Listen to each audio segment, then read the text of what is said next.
राज्य विधानसभा का शीतकालीन सत्र समाप्त हो गया है। सदन के अंदर किसान, बारिश, फसल नुकसान और मराठा आरक्षण के मुद्दों पर सत्ता पक्ष और विपक्ष के बीच जोरदार नोकझोंक हुई। वहीं विदर्भ के मुद्दों पर आरोप प्रत्यारोप का दौर चला। महाराष्ट्र विधानमंडल का शीतकालीन सत्र समाप्त हो गया। 10 दिन चले सत्र में किसान, बेमौसम बारिश, फसल नुकसान, मराठा आरक्षण सहित विदर्भ के मुद्दों पर सत्ता पक्ष और विपक्ष के बीच जोरदार बहस हुई। इस दौरान दोनों तरफ के नेताओं ने एक दूसरे पर शब्दों के तीखे बाण छोड़े। विपक्ष ने जहां सरकार को मराठा आरक्षण, बेमौसम बारिश और फसल बीमा को लेकर सरकार को कटघरे में खड़े करते हुए सहायता नहीं देने का आरोप लगाया, वहीं सरकार ने भी विपक्ष को उसी की भाषा में जवाब दिया। सत्ता में रहते मराठा आरक्षण नहीं देने और विदर्भ का सत्र होने के बावजूद चर्चा के लिए प्रस्ताव नहीं देने पर तंज कसा। विधानसभा में बोलते हुए मुख्यमंत्री एकनाथ शिंदे ने पूर्व मुख्यमंत्री उद्धव ठाकरे और अशोक चौहान पर बड़ा खुलासा किया।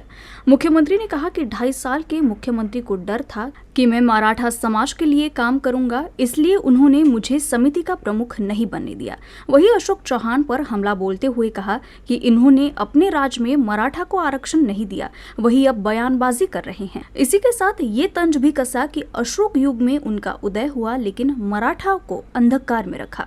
मराठा आरक्षणासारख्या महत्त्वाच्या आणि संवेदनशील विषयावर देखील या सभागृहामध्ये, या अधिवेशनामध्ये तब्बल 3 दिवस सदस्यांनी भाग घेतला आणि अतिशय विस्तृतपणे त्यावर चर्चा केली आणि त्यानंतर यामध्ये शासनाला देखील काही सूचना त्यांनी केल्या आणि अतिशय साधक बाधक चर्चा या अधिवेशनामध्ये त्याच्या बाबतीत देखील झाली।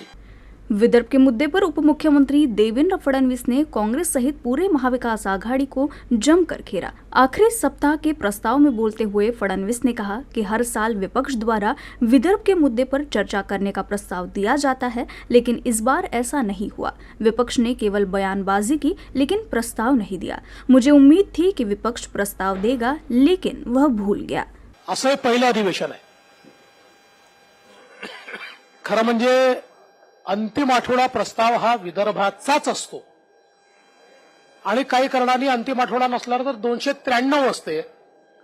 सत्तारूढ पक्षाने विदर्भाचा प्रस्ताव आणला, पण विरोधी पक्षाने विदर्भाच्या संदर्भात, विकासाच्या संदर्भात कुठलाही प्रस्ताव आणला नाही।